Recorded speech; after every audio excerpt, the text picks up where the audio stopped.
Welcome to the Grand Compendium. Today I have two horror stories to share with you all. Our first story is of a player's bizarre first session in Tyranny of Dragons, and our second story is about a problem player who had zero investment in the game that they were a part of. Let's begin. Our first story is titled A Truly Bizarre First Session.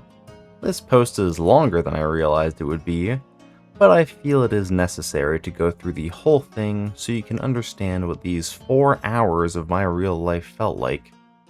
Sorry in advance. I just met with this group the other day, and I can't stop thinking about it. I am currently in a campaign with some friends, and we play over Discord.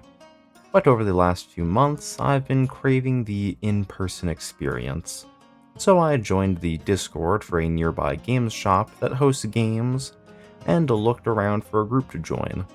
Eventually found one that was just starting up running the Tyranny of Dragons module, one that I know nothing about. So I decided to take a leap of faith and join in. By the time I found the group, they had already had a first session, so I would be joining session 2. Messaged the DM to see if there was still room at the table, and he confirmed there was. I asked a couple questions regarding the current party makeup, guidelines for character backstory, where should I have my character so it makes sense to meet the rest of the party, etc. If I'm being honest, there were some red flags from our text exchange, but I gave the guy the benefit of the doubt. Sometimes people just are unclear and awkward over text, and then you meet them in person and it's a totally different story. I rolled up my character and got ready for the first session.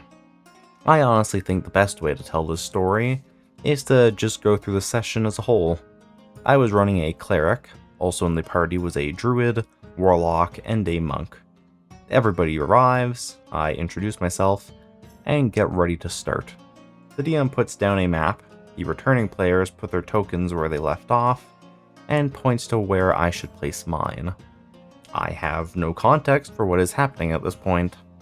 With zero recap or preamble, the DM says, "You all crawl through the tunnel leading into the keep with your prisoner and see him standing there in the room."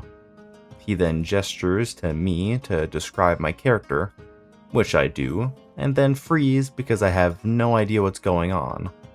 I ask the DM, "What am I doing here?" DM, "Well, the town is under attack from some kobolds and things. He asked the rest of them to help defend the town and are coming back, but he is still worried about the mill and the temple." No, he did not elaborate on who he was. I assumed it was the mayor or something, and moved on. The rest of the party was all new to D&D, which I knew going in, so I tried to get the ball rolling with some RP of my character introducing himself, and desperately trying to find a way to make my presence standing in a keep that is not under attack currently make sense. There is some awkward conversation had between party members, before the DM interrupts to say, "So you guys can go defend the mill, which she was worried about since it is the food source, or the temple. You don't know if there's people there or not." Okay. I say we should head to the mill, since if it gets destroyed, the villagers won't have food for the winter. The party agrees, and the DM teleports us across town as he breaks out a new map. No stealth for getting around the town that is currently being raided by kobolds. No description given to allow us to decide what route we take. We're just there at the mill now. DM places about 15 enemies on the map, on the far side of the mill. "They have a big bonfire outside the front of the mill, but the mill is not under attack yet. You get the sense that this might be a trap and they lured you over here." Again, no rolls. Nobody asked if it seemed like a trap. We all just know that now. And I ask if there are any windows on the backside of the mill, suggesting we sneak up to see if there are more enemies or hostages inside before we fight. The DM opens up the Tyranny of Dragons module book and looks through it for a solid 5 minutes. Silence at the table. Eventually he says, "It doesn't say, but sure." I won't mention this every time, but just know going forward that this happened on an excruciating number of times. The party would ask a question about the layout, or for details about something, and he would immediately flip through the book to figure it out. Most often, it didn't specify, so the most common answer to our questions was just, "It doesn't say." Each time this happened, it was a solid 3 to 4 minutes of dead air. Just to tell me if this wall of the mill has windows, man. You have agency as the DM to decide these things. But no, the module book was the word of God to this guy, I suppose. It had final authority on every detail. Fuck it, we're about an hour into the session and nothing has happened yet. We pop the window that now exists and climb through. We get jumped by more kobolds in the rafters, and at level 1, we fight our way through probably 20 enemies, a mix of kobolds and cultists. I initially thought that we were absolutely fucked, but I think the party took a total of 3 hits as we just mowed our way through these 5 hit point enemies. It was an absolute slaughter, and was the most boring D&D fight I had ever experienced. There were no stakes. It became clear very quickly that we were in no danger at all, and the DM didn't say anything for the enemies beyond, he attacks you with a short sword and misses. We win the fight, and the DM loots the bodies for us. Okay, I'm 6 copper richer. We barely have any time to say anything before the DM teleports us back to the keep. No one said let's go back to the keep. DM just put us there. DM. So you saved the mill, but he is still worried about the temple. You don't really know what's going on over there. Whatever, we go to the temple, again we get teleported outside, and our tokens are placed about 30 feet away from a group of kobolds assembling a battering ram to get through the front door of the temples. We get told there is a patrol of kobolds and cultists making their way around, and pass by about every 2 minutes. We also get told there is a back door to the temple, despite none of our characters having any reason to know that information. At this point, we have 1 level 1 spell slot left between us, so we decide to wait for the 20 kobold patrol to pass by, jump the battering ram group, and go inside to save the villagers we were told are in there. Again, how do we know? The DM told us, that's how. We agree to the plan, and the DM says, "Oh, well, you were supposed to go through the back door, but if this is what you want to do, I guess we can do that." What the fuck do you mean, supposed to? Whatever, roll initiative, the fight is another slaughter, I won't bore you with it. What did become clear to me during this combat was that the DM did not know our names. Not just our IRL names, but didn't know our character names. He had a loose grasp on our classes at best. Half the time, when it got to our turn, he just looked at us expectantly without saying anything, or would say, "Now it's the wizard's turn." He was referring to the warlock. Me. Let's try and get inside before the patrol comes back around. DM. You guys go inside and see panicked villagers. Everyone roll a charisma check. First of all, how did we get inside? We just walked through the front door that the kobolds were assembling a fucking battering ram to get through. It didn't make sense. But at this point I had given up and was just trying to write out the rest of the session. We roll charisma, warlock gets a 17 or something. DM. You find the priest and talk to him, and he's able to calm down the villagers. Again, what? Warlock never said he wanted to calm the villagers. We've been given 0 opportunity to RP, now 2-ish hours into the session. But the briefest glimpse into this character I got is that he would not give a damn about calming down these villagers. My character would, but I didn't even get a chance to say anything about it before the DM decided to make that decision for the party. At this point, I'm losing my mind a little. I check my phone, and we've been here for 3 hours. I'm bored to tears. I ask how long we had the table reserved for, and the DM says, "We have it for another hour. You guys will go back to the keep, and then," checks the book, 2 more things will happen and we'll end it there." Fine, man, whatever.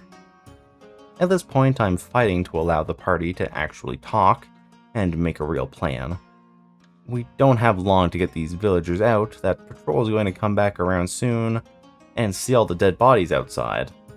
The rest of the party doesn't even get a chance to respond. DM, you take the villagers back to the keep. Are you noticing a pattern?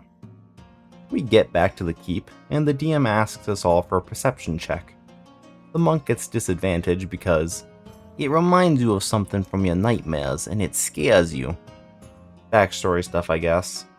Wait, the monk has disadvantage to perceive something because he's scared of the thing that he doesn't even see yet? How does that make any sense?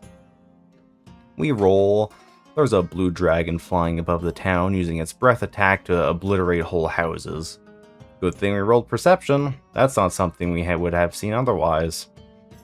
DM teleports us up to the highest part of the keep and asks if we have any attacks that reach 30 feet, since that is how close the dragon is, passing by with each circle of the town. Everyone but Monk does.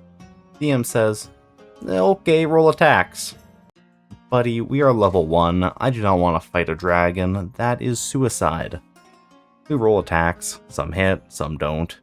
Okay, comes back for another pass. Roll again.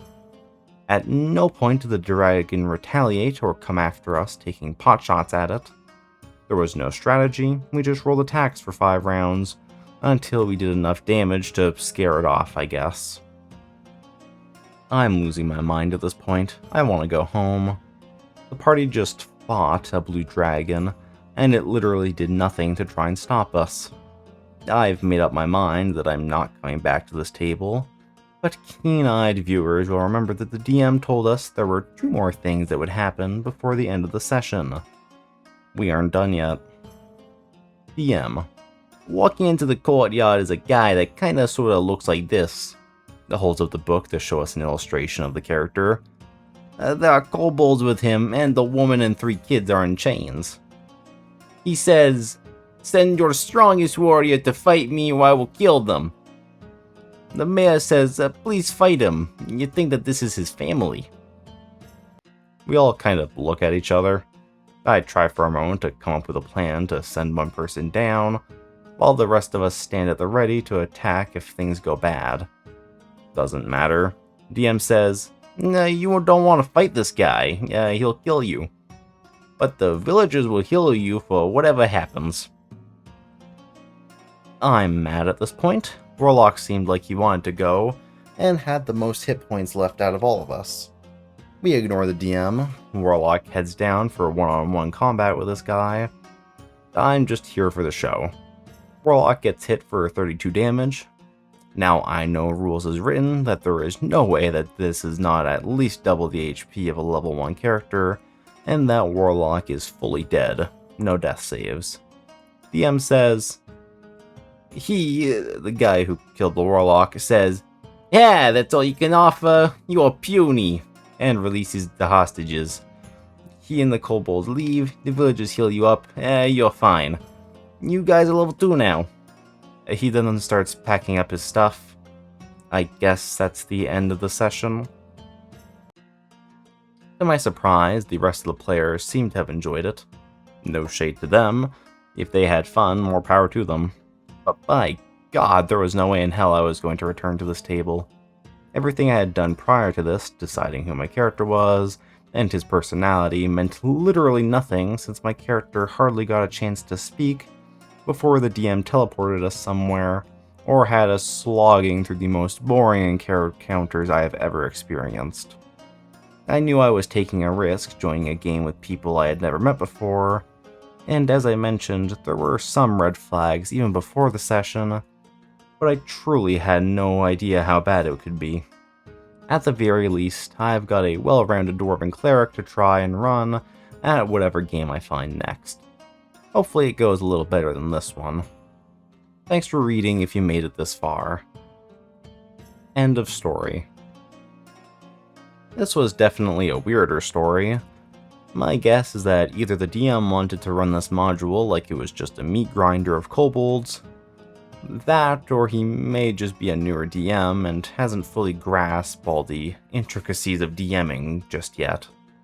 It is odd that he never had these players roll skill checks, especially since he seemed very concerned with what the module told him to do.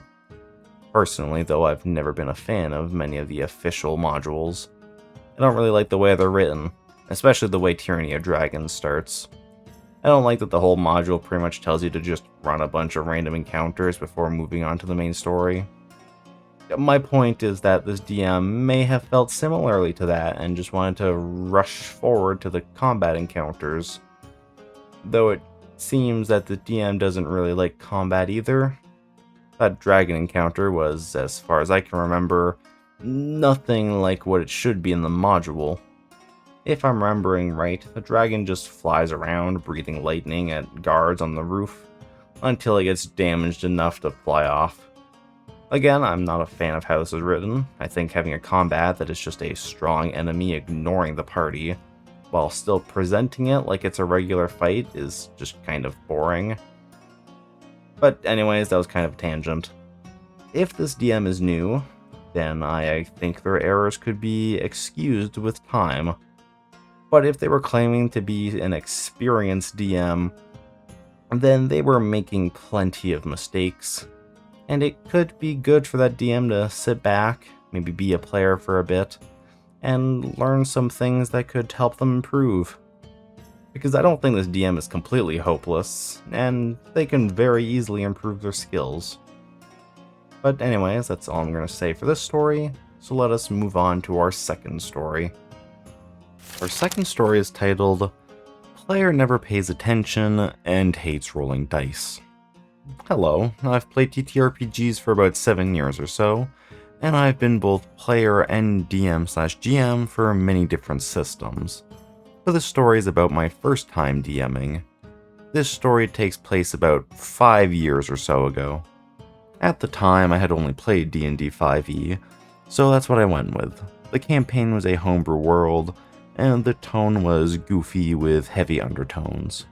The party were some new friends of mine, and this would be their first time playing D&D as well. I knew the rules vaguely, and they knew I was a first-time DM too, and everyone was okay with that. Campaign 1, Character 1.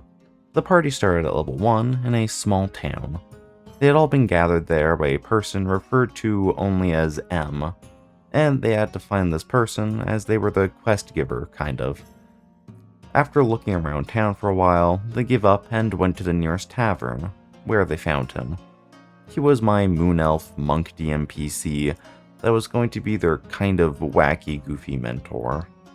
He was very strong, but would only butt in if things went really bad. I thought it would be good to have a DM PC to kind of have a way to show the players in-game how to position and use their abilities, etc. This is where we get to the problem player. Let's call her Guts. You'll see why soon. We had sat down to discuss her character's backstory. She was going to play a Tabaxi barbarian named Guts, heavily inspired by Guts from Berserk, if you couldn't already tell. Her backstory was that she had fled from her captor that had had Guts locked up for a long time, and I built up this very evil, badass guy who captures Tabaxis and other exotic creatures, and Guts happened to be one of this guy's favorites.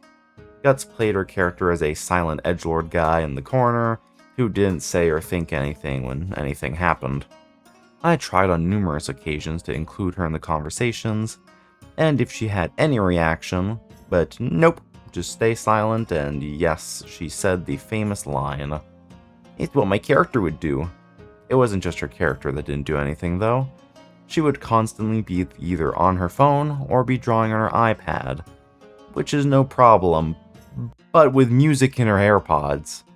Mind you, we were all playing at the same table, and I had music on that I had picked for our campaign.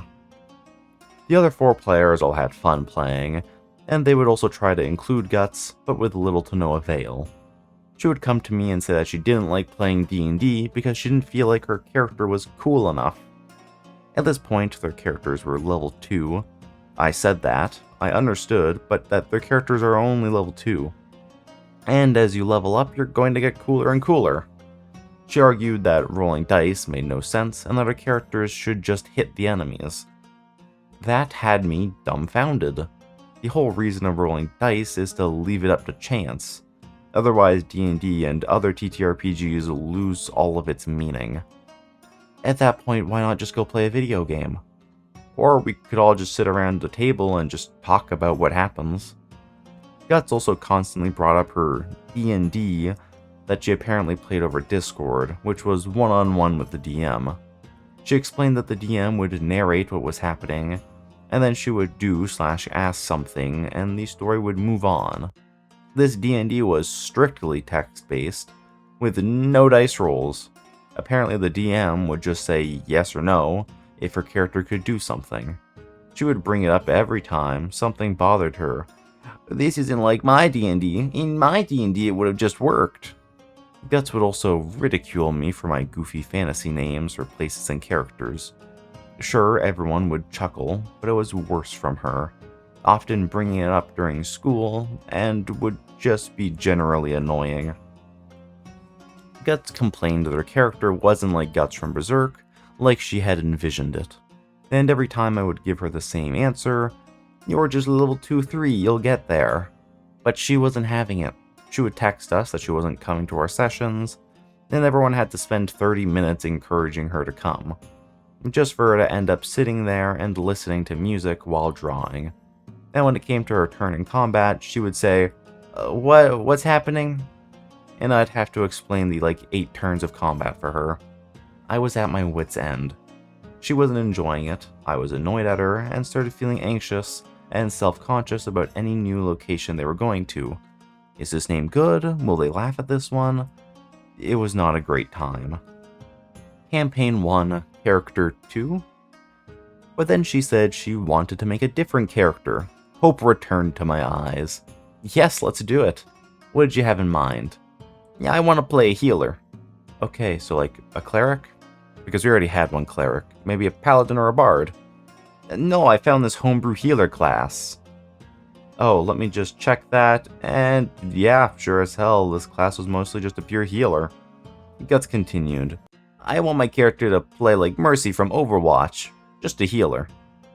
Total switch around, but I agreed.